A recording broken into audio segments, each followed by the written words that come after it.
This is Python's Paradise, your film and music show here out of Fredericton, New Brunswick, Canada, here on August 27th, 2021. And folks, this is your host, Greg Gilbert, aka the Python Hyena. And I'm looking at a nice pair of cat ears there at the bottom of that screen. Yeah. We might be seeing my cat Skittles there before the end of the interview. He's hiding right now. I could see his. Oh, I see Skittles. You just give me half a second here. This is Frank. Frank doesn't miss a Zoom. There he is. Frank, meet Skittles. Skittles, meet Frank. He's unimpressed. Oh, gee. He says, you're using me for hits. You're exploiting me. Yeah. He's gorgeous. Oh, yeah. He's a rescue. Kitty, you see how Frank is in front of the camera? See how calm and cool? He loves it. Why are you so embarrassed? I know he's shy. Is it something? Is it something I said? Yeah.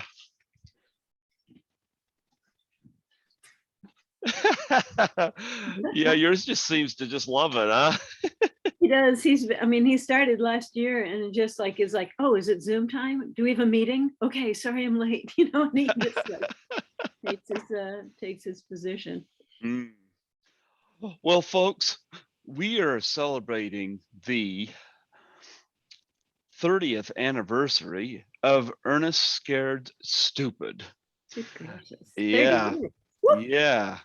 And we have one of the participants from that film on here today to talk about it with us. We have the lovely, the beautiful, and boy, I love her hair. She is classy. Folks, we have Denice Hicks. Now, you got a C in your name. Is it still Denice or is it Denice? Well, yeah, it's Denice. My mom just got creative. Okay. But sometimes just to help people remember, I do say Denice.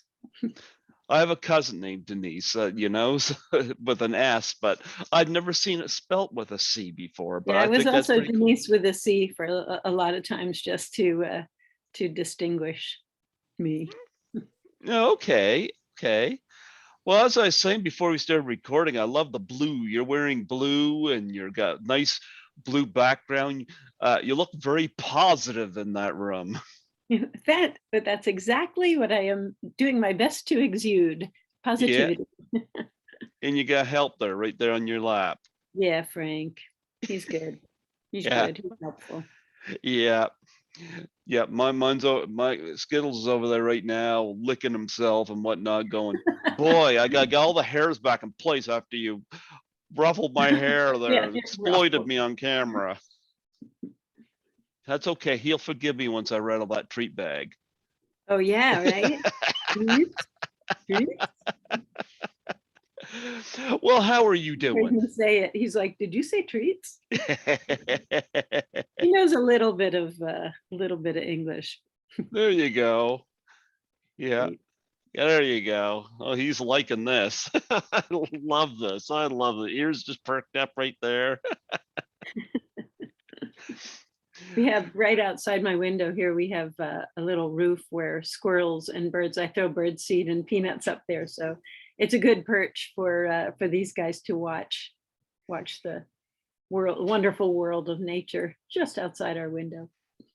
Yeah, but that's about as close as they get, isn't it? That is, yeah, there's a screen between them and the real world. I remember my cat used to be an outside cat, and he used to bring squirrels home, not in the way squirrels wanted. Yeah, exactly.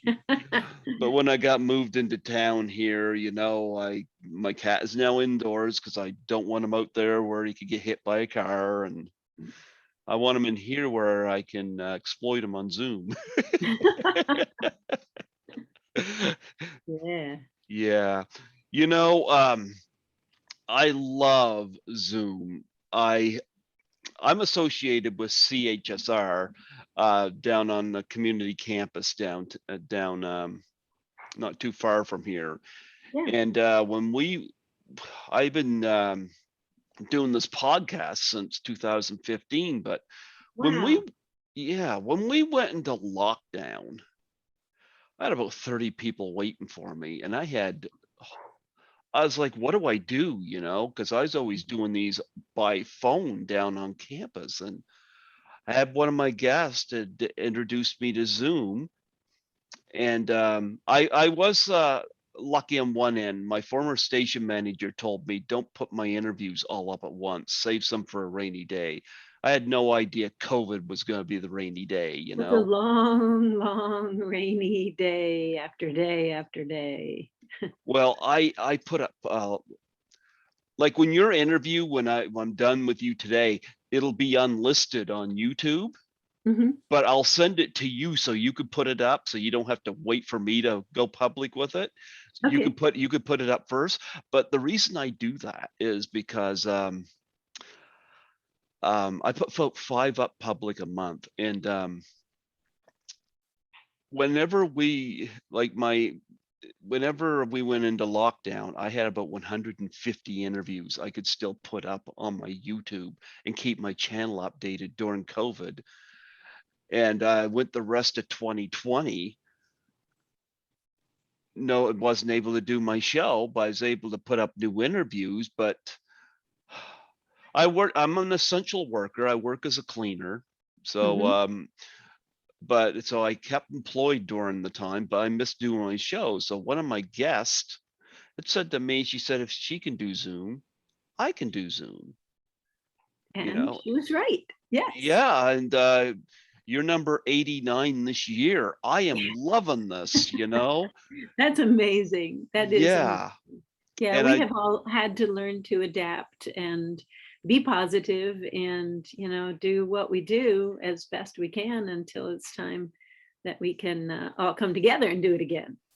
yeah. I just got an email today saying our station will be open on the 30th. So, Wow. but I love the fact that I don't have to call the station anymore and ask if Studio B is available for me to do recording, because Sure. there's other Yeah. programmers and stuff.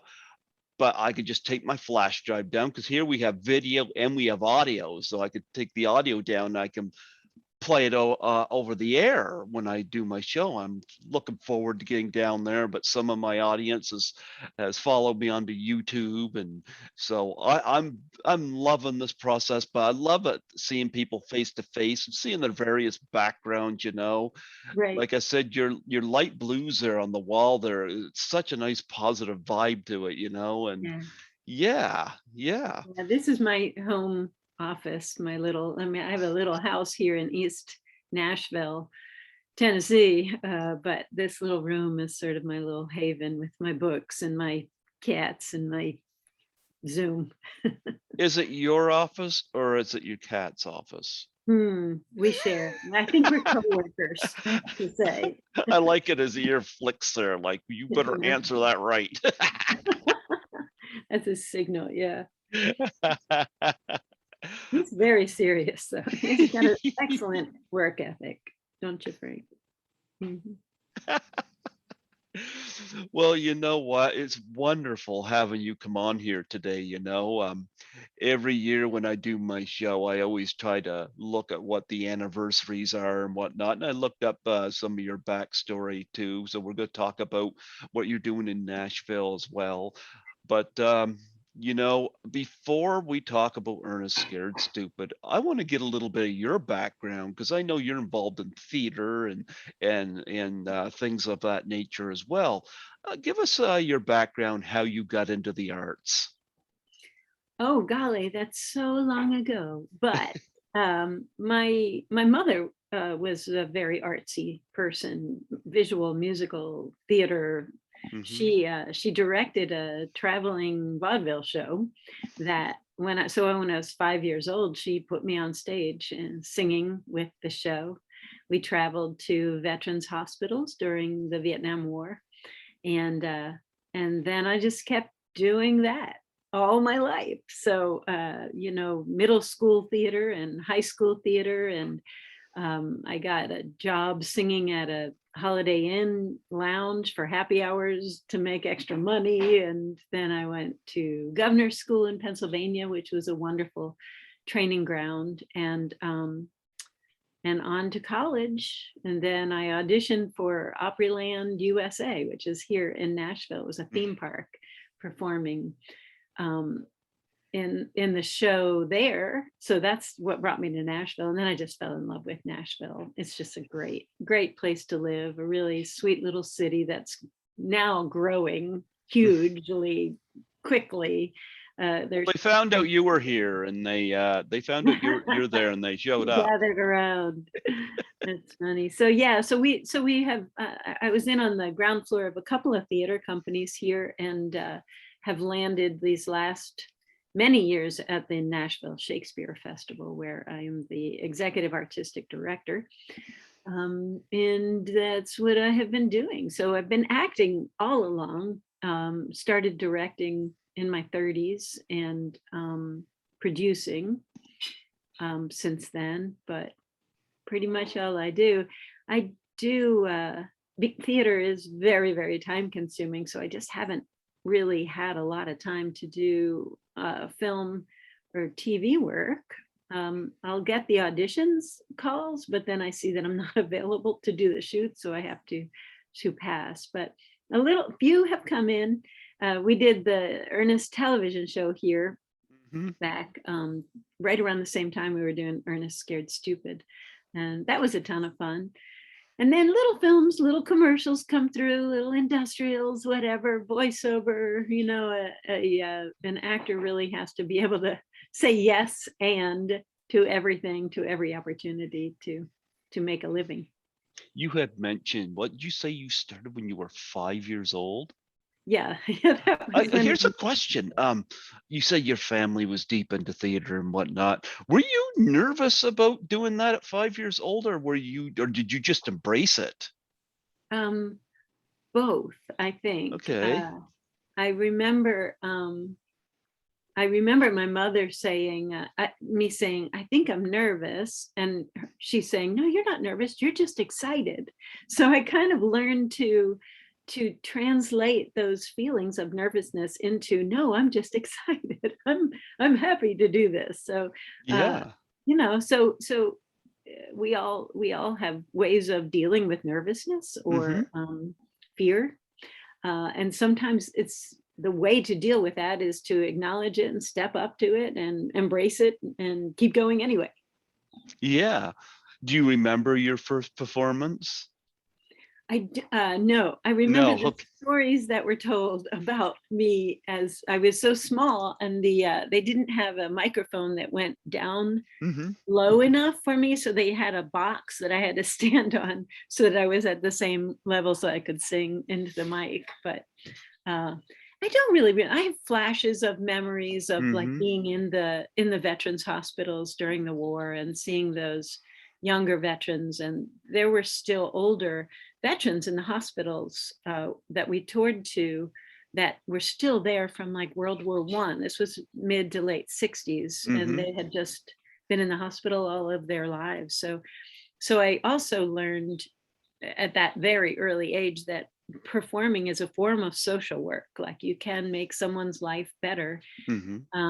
My mom would say, even in an hour, they may have been in that hospital for years and years, but if we can brighten their life for even an hour, we've done a good day's work. So that's what I learned as a child performer. And you kept it all this time with you. you just kept doing it. I didn't know what else to do. Well, Ernest Scared Stupid celebrating its 30th anniversary. What do you think about that 30 years? So my son just turned 31 last week. So he was just a baby when we were shooting that movie. His Hmm. father wrote the score for the movies, most of the movies. He did all of the music for them. Oh, I didn't And know that. Wow. yeah, so that's Bruce Arntzen, Hmm. and he's the father of my child. We were married for a long time and still are very good friends.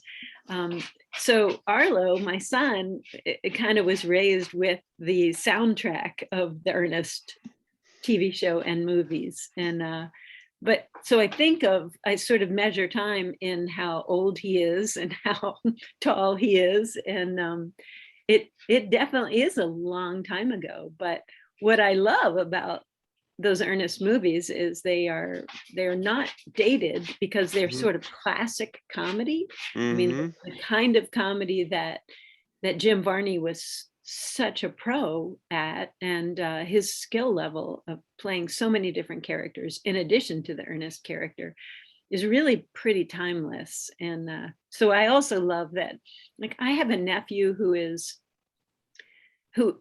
I found out when he was probably 20 that Ernest Scared Stupid was one of his favorite movies. So there's a whole generation of young people that really, that's kind of, there's a little bit of a following of them because of the nostalgia that they provide now.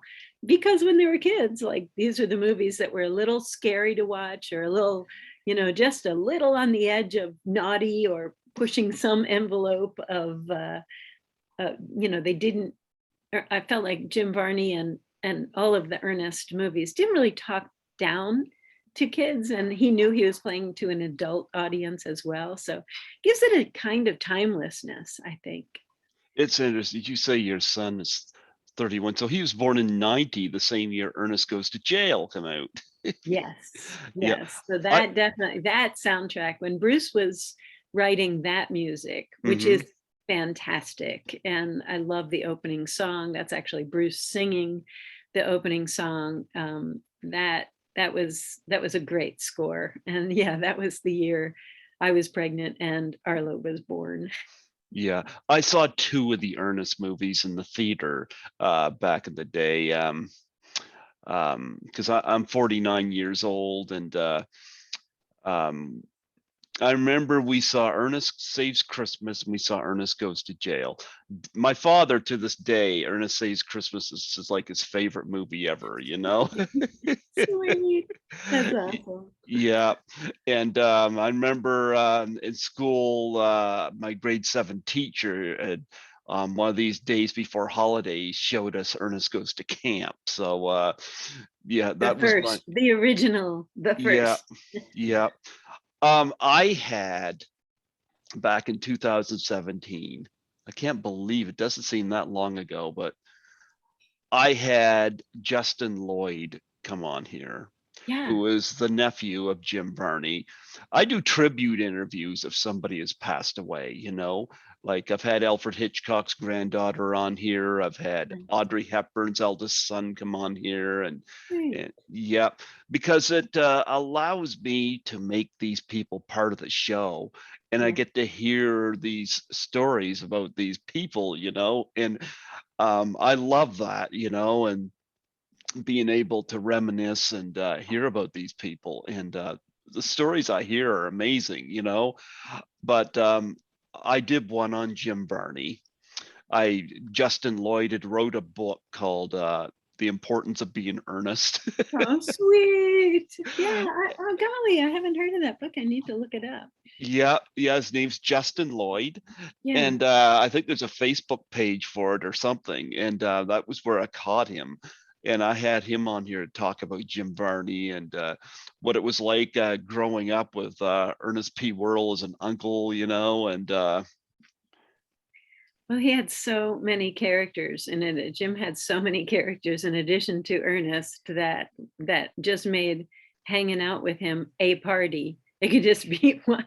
He was a match. So I had the extreme mind-blowing fortune to sit between Jim and Eartha Kitt in a makeup trailer, on a daily basis for a little while. And it was just, I understood how how exciting and mind-bending that was at the moment, but it just continues to astound me that I was that fortunate.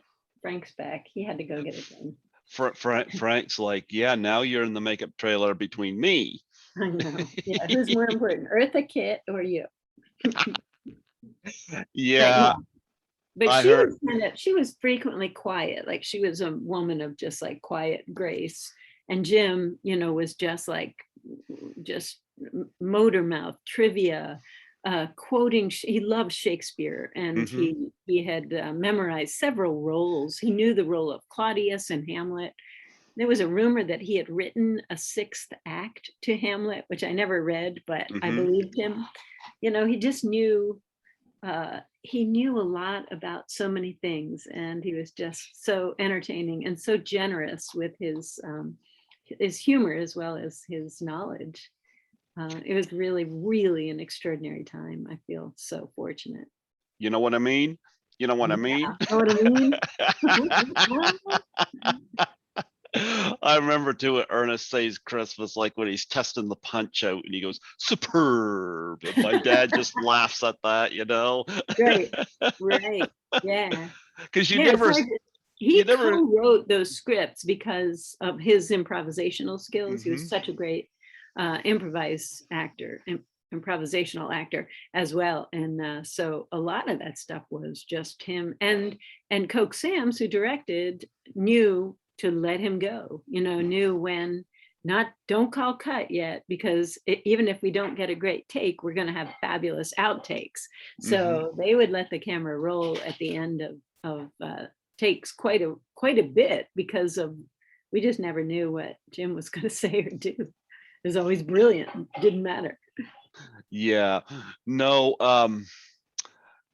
and yeah, I heard a lot about him from Justin about his passing and whatnot, and but he had done a lot of the Ernest movies. You always recognize that same outfit he had on. He had that look to him. But Ernest P. Worrell was always such a positive character, Yeah. um, and I like the fact all the movies had kind of a different theme. You had the Ernest Goes to Camp, you had the Christmas one. Um, Ernest Goes to Jail. I love the fact he played two roles in that. He played the criminal as well. You get to see a, um, a little stretch in his performance. Right. He really Yeah. does. Yeah, I got to be when they were screen testing his evil Hmm. twin. I did those scenes with him just for the screen tests, and it was really fun. And you could see, just up close, an actor at work. Like, I Hmm. think people assumed, because Ernest was such a not a very intelligent, kind of a bumbling guy, that Barney was, but he was not. He was sharp as can be, and a very, very serious, focused actor. All of that comic timing, I mean, that requires intensive skills, and he had them. You know what he reminds me of is the old silent comedians like Buster Keaton and Charlie Chaplin. You see that very well in Ernest Goes to Jail when he's doing jury duty, and he Yeah. has the pen and he has it in his mouth, and just suddenly it just kind of breaks, and he's Yes. just doing everything he can to wipe the ink away, but he's trying not to draw focus on himself, and of course everybody's looking as he eats Yes. the thing. You hear chomping, he's trying not to. Yeah. He didn't get That's like enough. Peter Sellers, right? Peter Peter Sellers. Sellers, that's Yeah. another great example. I think that Jim Varney, I don't think was appreciated enough for his comic skills, and he showed a lot of it in these movies, and his movies had a lot of heart too, like Ernest Saves Christmas, Douglas Seal as Santa Claus, and Right. brought a lot of heart to that movie, and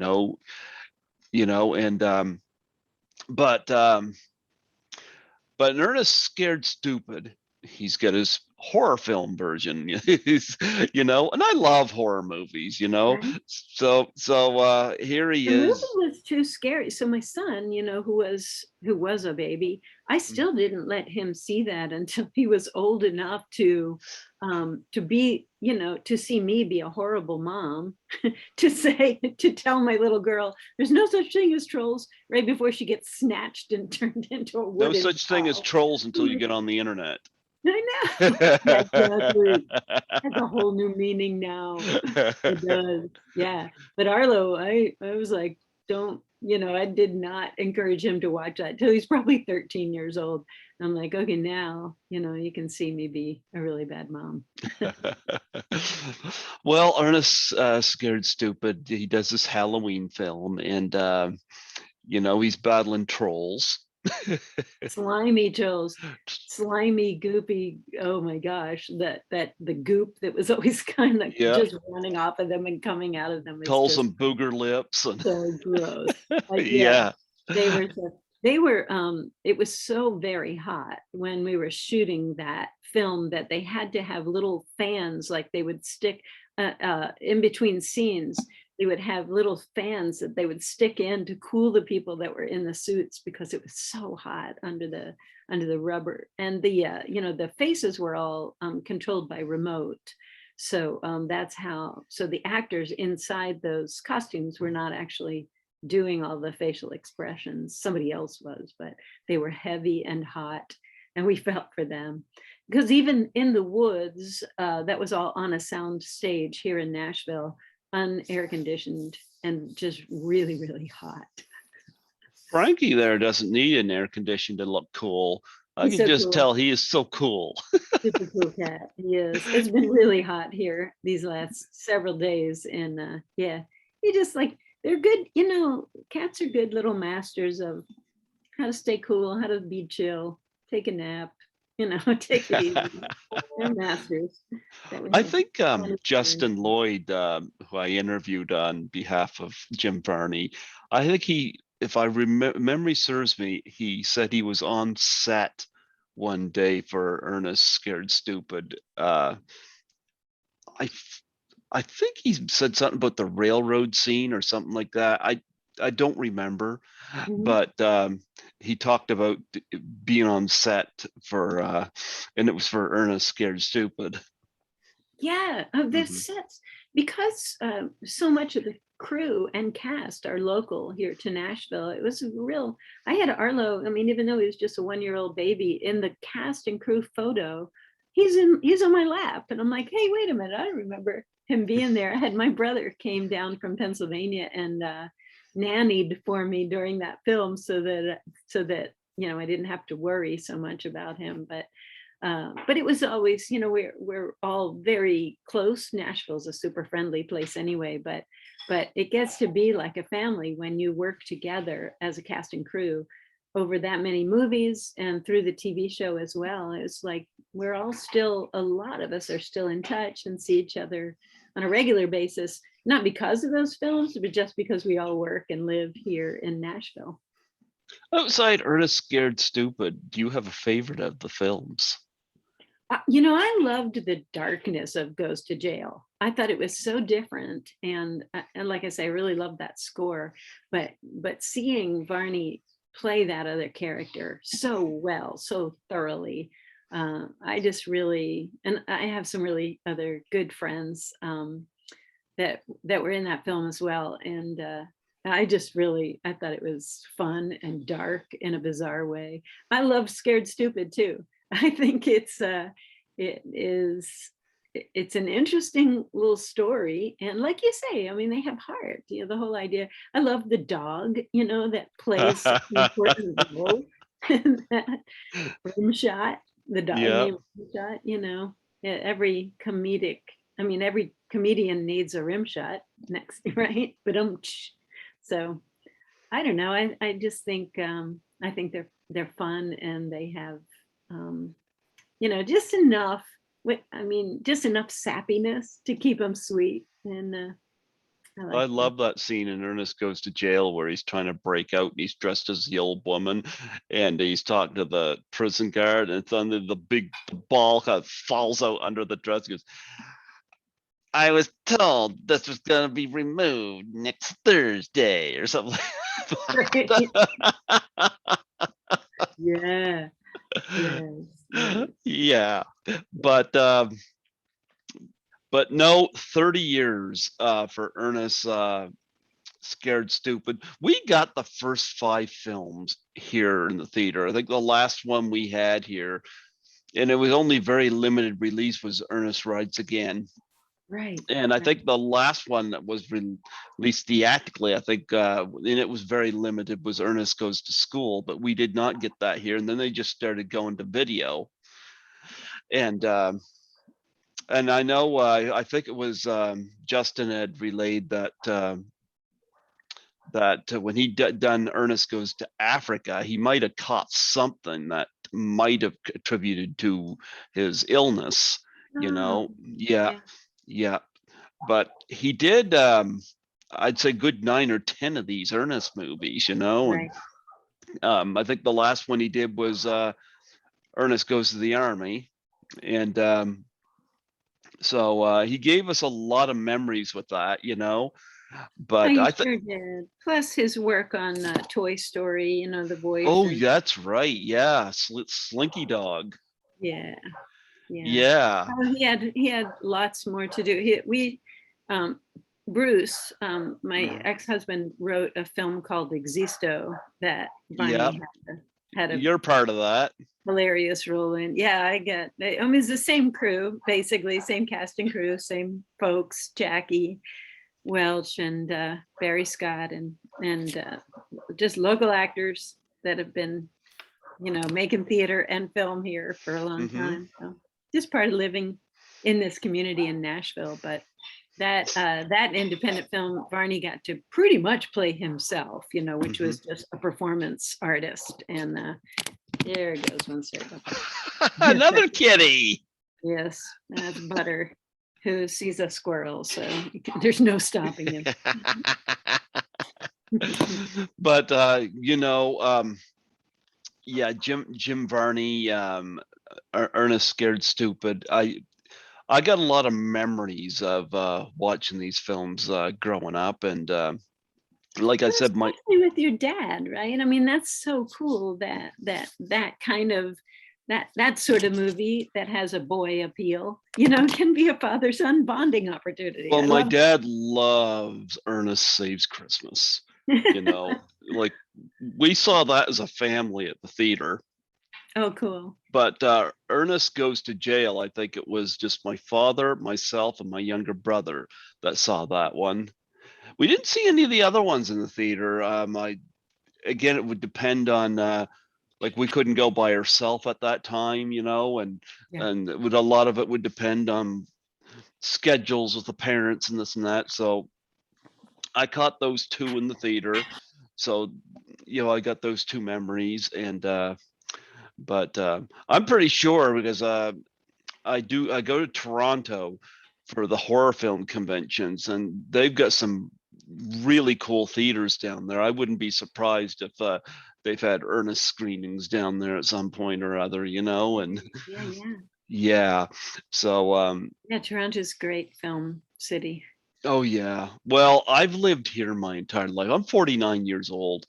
And I've lived here in New Brunswick. I'm 4 hours ahead. No, not 4 hours ahead. You're in Nashville, not Los Angeles. No, we're Central Time. So. Yeah, you're Central Time, but 4 hours ahead of Los Angeles. And a lot of people are like, I thought it was 3 hours. Now here in New Brunswick, we're a little different. We go that extra hour probably longer. You do, so you're an hour ahead of Eastern, eh? Yep. So what is that called? Eastern? Atlantic. Atlantic time. Yeah. Yeah. So awesome.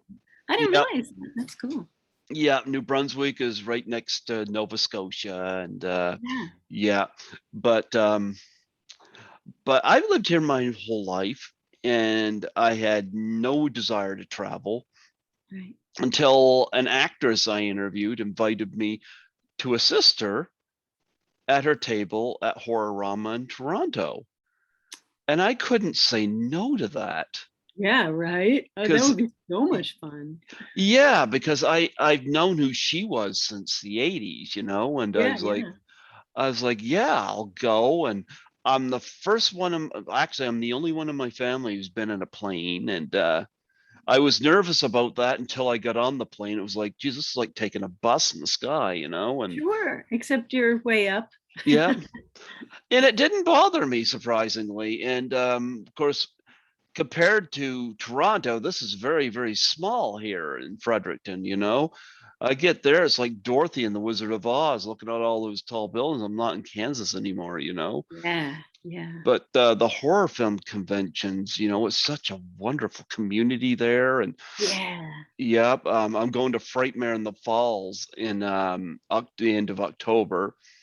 And I'm going to go down there. I'm going to see my actress friend who invited me down there originally. She and I remain friends, and That's awesome. yeah. But I'm so looking forward to going down there. And I'm double vaxxed, and you know what? I got double vaxxed so I could travel. Otherwise, I might have not have gotten vaxxed because I work as a cleaner. Like Yeah. Ernest and goes to jail. I work as a Right? cleaner. Yes. Now, I haven't had those kind of adventures though, but Cleaning the bank.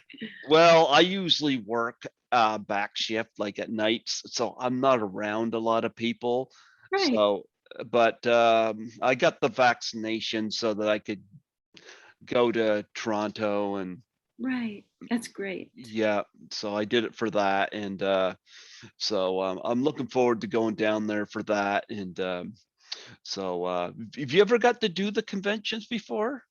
No, I haven't even. I mean, I read about them. I have friends who attend. I think they sound like great fun. I just haven't done them myself. Yeah. Well, Ernest, I'm gonna look at your IMDb because I got that hauled up here as well. You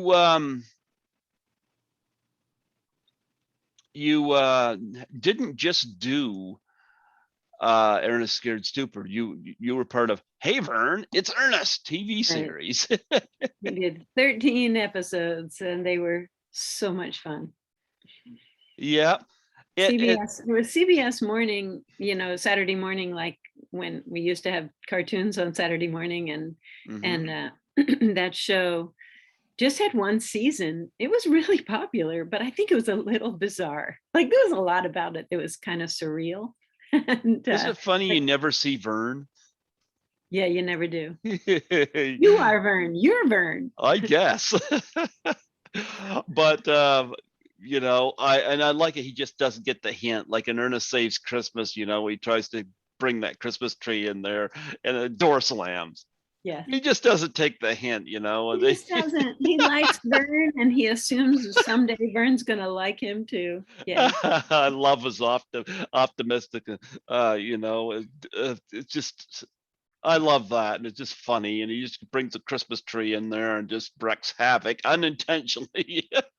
Always, everywhere. Yeah. That's that Ye- Peter Sellers vibe, I'm sure. Peter Sellers, yeah, one of the greats, yep. but Yeah. nonetheless, um, you play Elizabeth's mother in Ernest Scared Yeah, she Stupid. didn't have a name. She was just Elizabeth. I'm like, she should have had a name. Should have But had a name. sometimes when we're parents, that's really like that's how a lot of certainly all my friends, my son's friends know me as Arlo's mom. So I guess that's a name.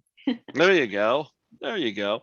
Well, here's a question, because you've done Hey Vern, it's Ernest, and you weren't in any of the other Ernest movies. It's just Scared Stupid. What brought you into Scared Stupid? That is a well, uh, Buster Cherry, John Cherry, who was producing and Coke Sam's directing. Hmm. I guess, yeah, it must have just been after the TV show. They're like, why don't, because I think people locally just think of me as a theater actor, because that's Hmm. pretty much how I've made my living all my Hmm. life. So um, I guess they just asked me to do it, Hmm. to read for it, and then I was right for that role. like I said, I screen tested with Jim for Goes to Jail, but I think that was, or I was still pregnant at that time or something, and the timing wasn't right. And then moving forward, they actually took production, maybe it was just after Scared Stupid, they took production away. It went to Canada, and I couldn't travel because I had a young child, and Bruce went, Arlo's dad. And then like when they went to Africa, of course, they weren't here at all. So I've pretty much just been here in Nashville. So that gave me the advantage to be able to do the TV show as well as Scared Stupid. Do you have any, what are your fondest memories of doing the TV show? I see you play a character named Mrs. Clown. Mrs. Clown is married to a clown who is like, and then they have fraternal twins, and one comes out a clown and one is the straight kid. So that whole series, it's sort of based on like, old 50s Leave It to Beaver or Donna Reed show, or one of those old family comedies from like the way early years of television. So, but it was tons of fun. We just had fun every episode. Every episode has a different theme, sports or school or the movies. And there's just a lot of fun to play all of the characters. We, as an ensemble, like anytime there was an incidental character that needed to be played, I could jump in and play the school nurse when the school is being taken over by dance fever and all the children are dancing like crazy. Just silly stuff, but we had so much fun. Yes, absolutely. And of course, you do the Nashville. I'll look that up. I had that up on here. On your IMDb, Nashville Shakespeare Festival. Yeah, it's a 33-year-old festival. We just opened a couple weeks ago. So we do free Shakespeare here outdoors every summer since 1988. And it's really, it's just a little gift for the community and bring people together to experience live professional theater. We keep it free so that, ticket prices are now kind of make going to the theater unaffordable for a lot of people. So we make sure that anybody who is interested in seeing live professional theater can, because we don't charge anything. So consequently, we have a really great young audience. A lot of our audience is under the age of 35, whereas most professional theaters average age is way over 35 because it just tends to be an option for the more affluent community. But on the other hand, like sports are very, very expensive, and a lot of people spend a lot of money to go to those. So we're trying to figure out the balance of, we're bound and determined to keep this still affordable and accessible for everybody. But we also need to pay the professionals that do it. So we're still figuring that out. I actually have a fundraising meeting that's starting in just a few minutes. So. Oh, I'll try to get off with you here with you, but I was going to say, you're still acting on the stage all these years later. I think that is so encouraging. And I know the pandemic probably took its toll. We're in the green here. We went mask free July 31st. Yeah. And I was going back to the movie theater in July 2020. Wow. Yeah. Right. Yeah. Well, they had selected seating and stuff, but I was doing that, and I don't know what it's like where you are. Are you guys still struggling with that? We're very much struggling with it because, like so much of the US, half of the people are resistant to being vaccinated with this particular vaccine. Most of them got, vaccinations for polio and measles, mumps, and rubella, and chickenpox or measles. But there was just doubt and suspicion that was kind of projected onto them. And so still, a good half of our population is not vaccinated, and there have been just increasing cases. Our hospitals are full here in Nashville, and unfortunately, because of other complications, many of our rural hospitals have closed down in the last few years, which really then puts a whole lot more pressure on the urban hospitals like Vanderbilt and our other local bigger city hospitals. So it's just kind of a mess here. We are fortunate that we do outdoor theater, and outdoors, is the safest place to be with this particular virus. It's not necessarily, there have not been many cases of it recorded where it has actually been contracted outdoors, but we just persevere. We are operating just as for rehearsal, the rehearsal process and everything. We had to go under the Actors Equity Association protocols, which required temperature taking and quarantining if there was any chance of exposure. A couple of our actors had like, oh, my sister was with somebody who contracted COVID, so they would quarantine, get a test, just quarantine for like 24 or 48 hours until their test results came in. If they tested negative, then they could come back to rehearsal. But it's really been a lot to deal with, and challenging in so many ways. But it makes coming together, like whether in the movie theater or at live theater, it makes gathering as community that much more meaningful now. I mean, we humans really do need to gather and tell stories and hear stories and share songs and just be commune in unity as a community. So we did, over the last year, we had to cancel last summer for the first time in 32 years, but we did some Zoom things. We did some Zoom readings. We just put a call out to the community. We sent a scene from Macbeth out, the Three Witches scene, and let people videotape themselves doing that scene in any way they wanted. They could wear costumes, they could do their own sets or whatever. Then we had, of all of the submissions, then we pieced together a really nice little compilation of the witches scene from Macbeth. So we had some fun, with as much fun as you can have in a tiny little square on your desk.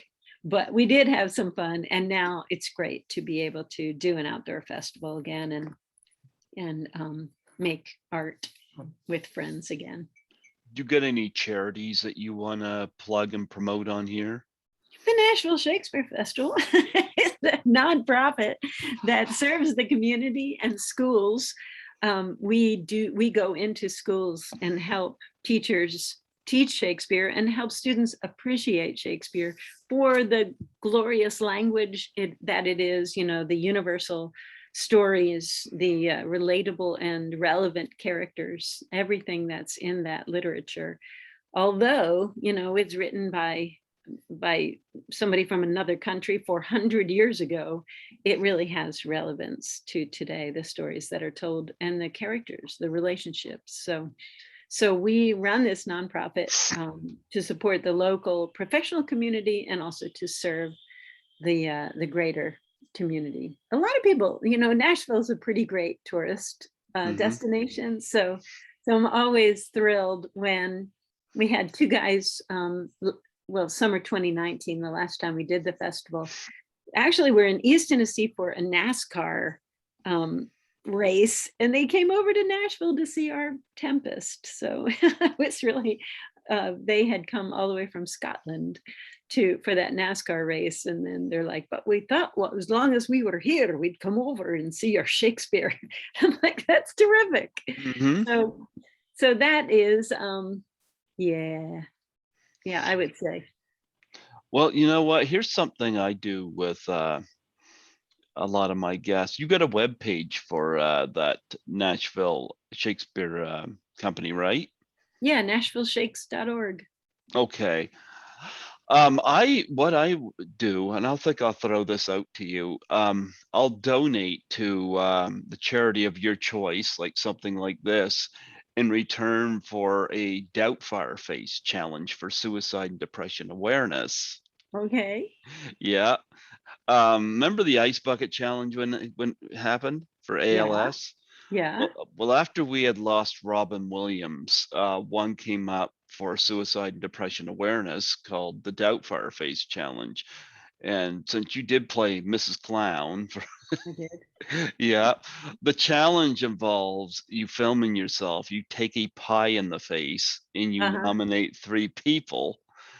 And I'm trying to get this out to the industry, because that's what people want to see. And I've had a few of my guests come on here. They're pretty creative doing this, and I would make a donation to their charity of choice Yeah. in return for something like that. I don't know how, I had to take pies every day as Mrs. Clown. When you're married to a clown, you get a pie in the face every day.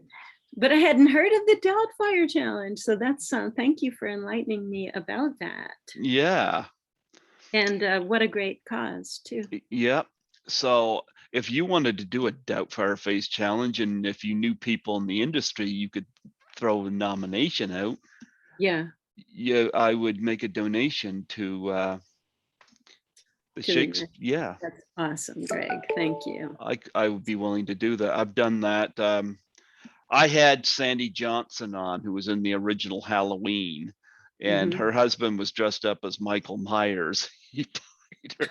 Oh, nice, nice. And she put that. She did it before the lockdown, but she put the video up after lockdown just to cheer people up, and the response to it was so great. That's People are hilarious. like, we needed this, and blah blah blah. And Great. yeah, but I thought I would throw that out to you. Yeah, If you, I'm gonna definitely. I have a couple I have some friends who are just pie throwing fanatics, so I have some challenges in mind already. there you go.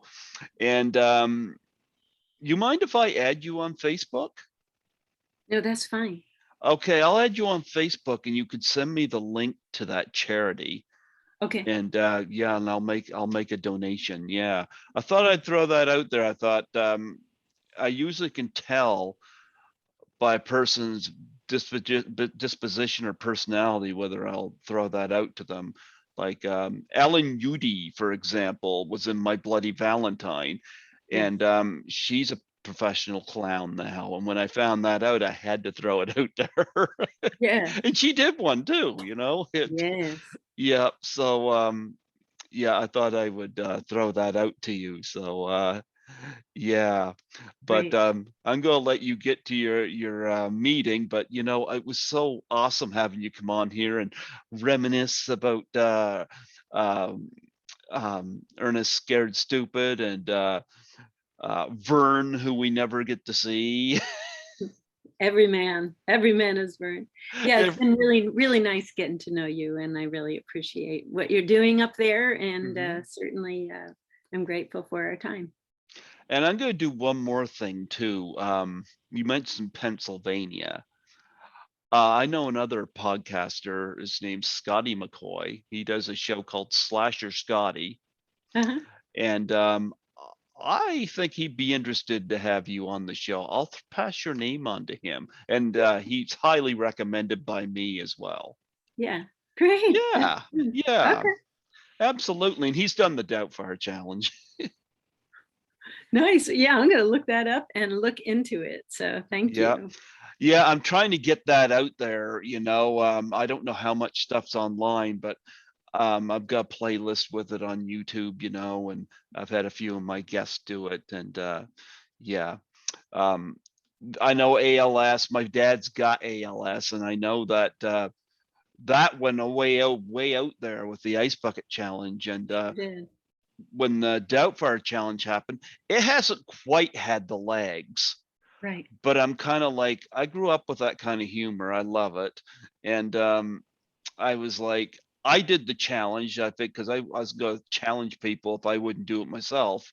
And I did it with my actress friend from Toronto, actually, and she did it as well. And so I would throw it out to people, and I always thought it was a fair gesture to donate to their charity as well. So yeah, that Awesome. way. Well, if you look up those on the Ernest, Hey Vern, it's Ernest, all of the clown, my father the clown sequences, I get a pie in the face every episode. So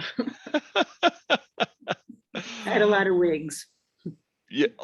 Did you have a favorite wig? Was there a favorite color you like to wear? No, they were like, they all looked exactly the same because I'd get the pie, they'd clean me up, take off the wig, put on a new wig, I get another pie, they take out the wig. So every wig looked exactly the same. Absolutely, absolutely. Well, you know what? I was delighted to have you on here today. You're, despite the pandemic and everything going on around us, you're a very sunny person. No wonder Vern had you around.